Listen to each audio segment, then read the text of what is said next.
आइए जानते हैं आज की कुछ अंतर्राष्ट्रीय खबरों को। पहले एक नजर आज की हेडलाइंस पर। उमर अब्दुल्ला की कैबिनेट में क्यों शामिल नहीं हुई कांग्रेस? दूसरी बार हरियाणा में नायब सिंह सैनी की सरकार। दिल्ली से बेंगलुरु के लिए उड़ी फ्लाइट, फरीदाबाद पहुंचते ही आसमान में हुआ कुछ ऐसा। चीन को खुश करने के लिए शहबाज ने भारत पर कसा तंज, तो जयशंकर ने एससीओ में किया जोरदार पलटवार। चाकू से गोदा, करंट लगाया, नाखून उखाड़े, शरीर में मिले 35 छर्रे। राम गोपाल की पोस्टमार्टम रिपोर्ट देख कांप जाएगी रूह। लॉरेंस बिश्नोई देशभक्ति के नाम पर करता है ब्रेन वॉश, शुभम की विदेश में कराई ट्रेनिंग। कनाडा के स्टीफन हॉपर सरकार ने भारत को दी थी यूरेनियम की खेप, ट्रूडो ने आते ही कर दिया रिश्तों का बंटवारा। मोदी सरकार का दिवाली गिफ्ट, सलमान खान को माफ कर देंगे अगर 26 साल पुरानी दुश्मनी पल भर में होगी खत्म, बिश्नोई समाज ने रख दी डिमांड। और बारिश से धुला भारत न्यूजीलैंड टेस्ट का पहला दिन। विधानसभा चुनाव में नेशनल कॉन्फ्रेंस के साथ लड़ी कांग्रेस ने जम्मू कश्मीर की उमर अब्दुल्ला सरकार में शामिल नहीं होने का फैसला क्यों किया? ये सवाल सियासी गलियारों में उठने लगे हैं। इस बीच जम्मू कश्मीर प्रदेश कांग्रेस कमेटी के प्रमुख तारिक हमीद कर्रा ने सफाई में कहा है कि कांग्रेस पार्टी जम्मू कश्मीर मंत्रिमंडल में तब तक शामिल नहीं होगी जब तक कि पूर्ण राज्य का दर्जा बहाल नहीं हो जाता। यह बयान फारूक अब्दुल्ला की पार्टी नेशनल कॉन्फ्रेंस और कांग्रेस के बीच दरार की सभी अटकलों पर विराम लगाने के लिए था, लेकिन इसके बजाय इस बयान ने एक सीएम उमर अब्दुल्ला और राहुल गांधी दोनों के लिए मुश्किलें खड़ी कर दी है। हरियाणा में तीसरी बार बीजेपी की सरकार बनने जा रही है। सूबे के मुख्यमंत्री पद के चेहरे पर फैसला लिया जा चुका है। नायब सिंह सैनी एक बार फिर से हरियाणा मुख्यमंत्री की कुर्सी पर काबिज होने वाले हैं। जल्द ही वो मुख्यमंत्री पद की शपथ लेंगे। इसके लिए तैयारियां जोरों पर है। आकाशा एयर की दिल्ली से बेंगलुरु जाने वाली फ्लाइट वापस दिल्ली के लिए डाइवर्ट हो गई है। बताया जा रहा है कि बम धमकी मिलने के बाद यह फैसला लिया गया। आकाशा एयर की फ्लाइट आज यानी बुधवार को दिल्ली से बेंगलुरु के लिए उड़ी थी। अभी फ्लाइट फरीदाबाद के ऊपर आसमान में ही थी, तभी पायलट को सुरक्षा अलर्ट मिला और उसने फ्लाइट को वापस दिल्ली के लिए डाइवर्ट कर दिया। दिल्ली से बेंगलुरु के लिए उड़ान भरने वाली आकाशा एयर की उड़ान संख्या QP1335 में कुल 184 यात्री सवार थे। इनमें 3 शिशु और 7 चालक दल भी थे। इस विमान को बम की धमकी का सुरक्षा अलर्ट मिला था। इसके बाद पायलट ने IGI एयरपोर्ट की ओर विमान को डाइवर्ट कर दिया। सूत्रों का दावा है कि विमान में बम की धमकी मिली थी, जिसके बाद बेंगलुरु की जगह विमान वापस दिल्ली लौट आई। संघाई सहयोग संगठन यानी SCO की बैठक में हिस्सा लेने के लिए इस्लामाबाद पहुंचे चीन के प्रधानमंत्री को खुश करने में जुटे शहबाज शरीफ ने BRI प्रोजेक्ट के विस्तार का आह्वान कर डाला। शहबाज ने कहा है कि राष्ट्रपति शी जिनपिंग की BRI China Pakistan economic corridor जैसे प्रोजेक्ट का विस्तार किया जाना चाहिए। उन्होंने कहा है कि इसके जरिए सड़क, रेल और डिजिटल आधारभूत ढांचों पर फोकस करना चाहिए। यही नहीं, चीन और पाकिस्तान के इशारे पर SCO के संयुक्त बयान में भी BRI को शामिल कर लिया गया, लेकिन भारत ने इस पर पलटवार किया। भारत ने BRI को समर्थन देने वाले बयान से खुद को अलग कर लिया। बहराइच हिंसा में जान गंवाने वाले राम गोपाल मिश्रा के साथ बर्बरता की सारी हदें पार कर दी गई थी। हत्यारोपियों ने राम गोपाल को गोली मारने से पहले उसकी बेरहमी से पिटाई की थी।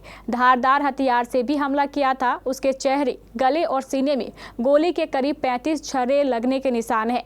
पोस्टमार्टम रिपोर्ट से जो डिटेल निकलकर सामने आई है वो रूह कपाने वाली है।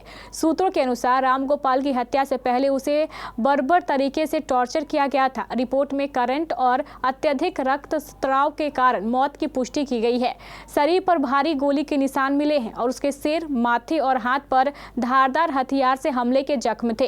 रामगोपाल के साथ की गई बर्बरता यही खत्म नहीं हुई थी। उसके पैर के नाखूनों को जबरन खींचकर बाहर निकाला गया था, जिसकी पुष्टि उसके नाखूनों से की गई है। उसे मारने के लिए करंट भी लगाया गया था और उसकी आंखों के पास किसी नुकीले वस्तु से गहरे घाव किए गए थे। देश की आर्थिक राजधानी में सरेआम हुई एनसीपी नेता बाबा सिद्दीकी की हत्या ने मुंबई को हिलाकर रख दिया है।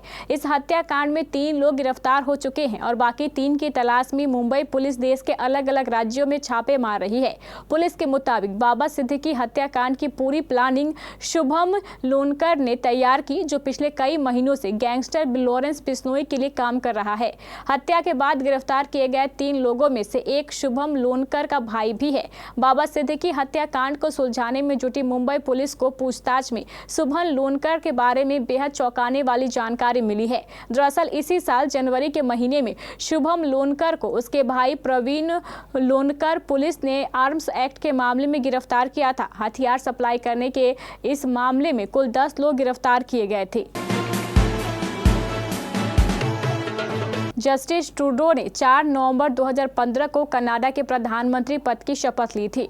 दिसंबर 2015 वो समय था जब कनाडा से यूरेनियम की एक भारी भरकम खेप भारत के एक अज्ञात पोर्ट पर पहुंची। ऐसा लगभग 40 साल के बाद हुआ था। ये भारत कनाडा के बीच रिश्तों का स्वर्णिम समय था। जब 1974 में भारत ने पहला परमाणु परीक्षण किया था तो कनाडा नाराज हो गया था और भारत के साथ नागरिक परमाणु समझौते को सस्पेंड कर ठंडे बस्ते में डाल दिया था। 1998 के भारत के न्यूक्लियर टेस्ट के बाद से तो कनाडा ने मानवीय सहायता को छोड़कर सभी सहायता बंद कर दी थी और भारत पर प्रतिबंध लगा दिया था। नई सदी की शुरुआत होते ही दोनों देशों के रिश्ते सुधरने लगे। प्रधानमंत्री बनते ही ट्रूडो ने भारत कनाडा की दोस्ती का गियर रिवर्स मोड पर डाल दिया। ट्रूडो के कनाडा की प्राथमिकताओं में खालिस्तानी एजेंडा आ गया। पिछले 10 सालों में दोनों देशों के बीच के रिश्तों पर बर्फ की भारी पहाड़ जम गई है। शेयर बाजार में बुधवार को शुरुआती कारोबार में बिकवाली का दौर देखा गया। शुरुआती कारोबार में बीएसई सेंसेक्स 240.75 अंक गिरकर 81,579.37 अंक पर आ गया। वहीं एनएसआई निफ्टी 62.7 अंक गिरकर 24,994.65 अंक पर आ गया। सेंसेक्स की 30 कंपनियों में से Mahindra and Mahindra, Nestle, UltraTech cement, Tata consultancy services, Kotak Mahindra bank और इंडसइंड बैंक सबसे अधिक पिछड़े। बाबा सिद्दीकी हत्याकांड में लॉरेंस बिश्नोई का नाम सामने आने के बाद अचानक से अभिनेता सलमान खान और बिश्नोई समाज सुर्खियों में आ गया है। एक निजी चैनल से बातचीत में अखिलेश भारती बिश्नोई महासभा के राष्ट्रीय अध्यक्ष देवेंद्र बुड़िया ने कहा है कि सलमान खान अगर माफी मांगे तो बिश्नोई समाज उन्हें क्षमा कर सकता है। हालांकि इसके लिए उन्हें मुकाम में आकर अपनी गलती कबूल करते हुए माफी मांगनी होगी। ऐसा करने के बाद बिश्नोई समाज के प्रबुद्ध जन आपस में बैठक कर निर्णय ले सकते हैं कि सलमान को अपने 29 नियमों के तहत माफी दे दिया जाए। वर्ष 1998 में फिल्म हम साथ साथ हैं की शूटिंग के दौरान अभिनेता सलमान खान सहित कई फिल्मी हस्तियों पर हिरण के शिकार का आरोप लगा था। यह मामला अभी कोर्ट में विचाराधीन है। इस घटना को लेकर बिश्नोई समाज सलमान खान के खिलाफ है। सलमान खान बाबा सिद्दीकी के करीबियों में से एक थे और सिद्दीकी हत्याकांड में लॉरेंस बिश्नोई का नाम सामने आ रहा है। सलमान के घर पर भी कुछ माह पूर्व गोली चलाई गई थी। ऐसे में अब चर्चा इस बात की शुरू हो गई है कि क्या सलमान खान माफी मांगेंगे या नहीं। भारत और न्यूजीलैंड के बीच 3 मैचों की टेस्ट सीरीज का पहला टेस्ट बेंगलुरु में शुरू हुआ। आज 16 अक्टूबर को मैच का पहला दिन था। बेंगलुरु के एम चिन्नास्वामी स्टेडियम में मैच का पहला दिन बारिश के कारण नहीं हो पाया। बारिश का कहर इस कदर था कि टॉस भी नहीं हो सका। अब मैच का टॉस भी कल 17 अक्टूबर को होगा। मैदान पर पूरे दिन बारिश की वजह से कवर्स मौजूद थे। कई बार ऐसा अपडेट भी आया कि मैच शुरू हो सकता है, लेकिन करीब 2:30 बजे मैच के प्रसारण के दौरान पूर्व क्रिकेटर और कमेंटेटर सबा करीम ने घोषणा की कि 16 अक्टूबर का खेल रद्द हो गया है। अब दूसरे दिन का खेल 17 अक्टूबर को सुबह 9:15 पर शुरू होगा।